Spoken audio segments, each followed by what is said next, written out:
ever been frustrated with the results that you were getting from working out? You've been doing it religiously each week and you're still not seeing the results that you're hoping for? Maybe you could say the same about a nutrition plan that you follow. If this is the case, I would encourage you to look at the full picture of your life, because everything that we do is connected. Every action we take each day has an impact on our bodies, whether it's a stress or something that rejuvenates us and helps us recover and adapt to that stress. This is what allows us to make improvements. But if you're not seeing the results you want, you're either one, not providing enough stress to your body through training to transform, or two, you are applying too much stress and your body can't recover in order to adapt to make improvements. So if you fall in the first group that's not providing enough stress, I would highly recommend that you get coaching in order to receive a structured plan, instruction, and accountability in order to help you reach your goals. But in this video, we're going to focus on that second group that is doing a lot of the right things but are still not seeing the results that they want. Each of us has a certain amount of resiliency, which allows us to adapt to a certain amount of stress. So your level of resiliency can be illustrated as a cup, as illustrated in these pictures here. You fill up your cup with stressors every day, and if the stressors placed on your body stay within your ability to adapt to that stress, they stay within your cup, you're golden. You will adapt to that stress, you'll make positive changes to your body. However, if the stressors placed on your body exceed your ability to adapt it, they overflow that cup, then you're going to see negative effects.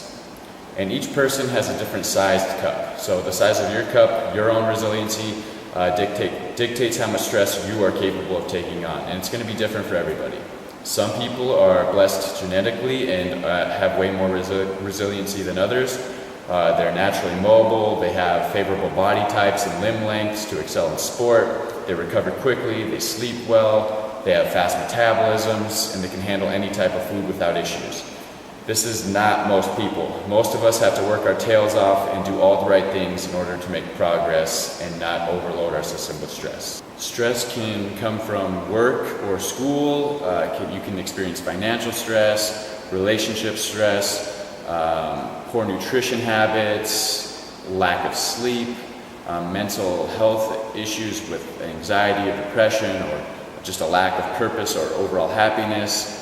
You can experience it through hard training, poor mobility leading to injuries, or even moving poorly in your workouts. But you'll notice that certain stressors are going to be really harmful to certain people, and then other people handle them really well. And some of that's mental, some of that's just how their body can handle certain things, but it's going to be a little bit different for everybody. When the amount of stress in your life exceeds your resiliency, your cup begins to overflow, and you're going to start leaking performance and health and fitness markers all over the place. You're going to be missing out on a ton of potential improvements, and will likely start to take steps backwards in your progress. So you may experience plateaus in the gym with your fitness and your performance, an increase in body fat, joint pain, digestive issues, having trouble sleeping, having a negative mental state, all that kind of stuff. But when you begin to experience these symptoms, it's a sign that your cup is overflowing and you need to do something to lighten that stress load. To help illustrate my point, I'm going to use an example with my brother James and I. So I'm going to be the good twin, James is going to be the bad twin. I'm going to do all the right things, he's going to do everything wrong. And being identical twins, we have very similar resiliency levels, and we probably have the same stress adaptation ability, very similar. So we're going to see how different lifestyles can affect the results that we're getting. So I'm going to be over here on the left, James is right here on the right. First one, looking here, we have a similar stress from work, but maybe James, he's not getting along very well with one of his clients, and his stress is a little higher than mine. Similar thing here in the financial realm, we're making similar money, but maybe James is spending more on internet shopping, buying clothes all the time. Next up, we have relationships. Maybe James, he's not returning my mom's phone calls, and she's getting pretty pissed about it.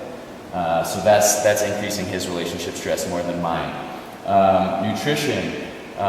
James is eating like a jerk. He's having donuts for breakfast, pizza for dinner, and just lots of junk food throughout the day, while I'm keeping my diet clean and eating in the right proportions, all that good stuff. Next up we have sleep. I'm sleeping 8 hours every night, and James is staying up until 2 a.m. watching Netflix. Then we have musculoskeletal. I focus on my mobility, and I warm up and cool down properly and make sure that I move well during my workouts. And James is skipping all the mobility work, all the warm up, cool down stuff, and he's just going really hard and not really caring about his form on anything. So he's developing some injuries here and there. So you'll see that I still have a big chunk that I can devote towards training, and I'm still within my cup. I'm not going over. So since I'm staying within my resiliency levels, I'm going to be able to recover from that training and make positive adaptations. So I'm going to have improved health, improved fitness, improved body composition, healthy joints, good sleep, good digestion, and a positive mental state.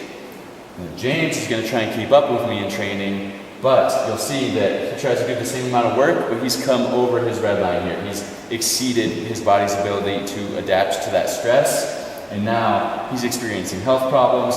He's getting less fit. He has an increase in body fat. He has joint pain, poor sleep, digestive problems, and a negative mental state.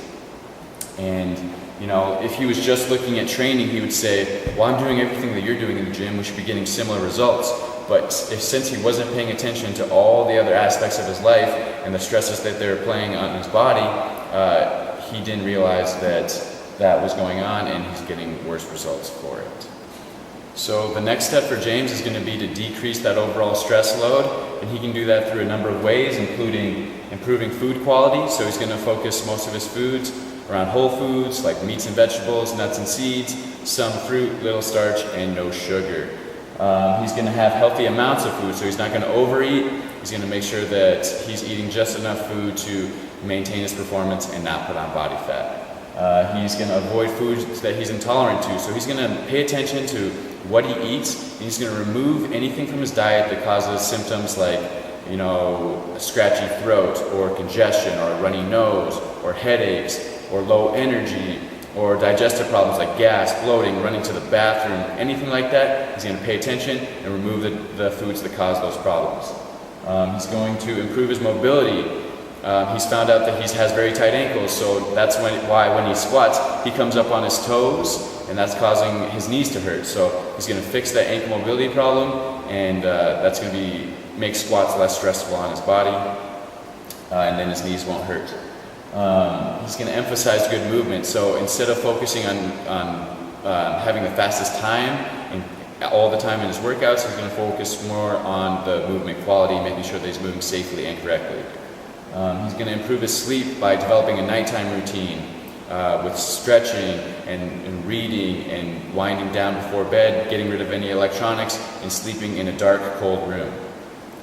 He's going to monitor his volume and his intensity in training.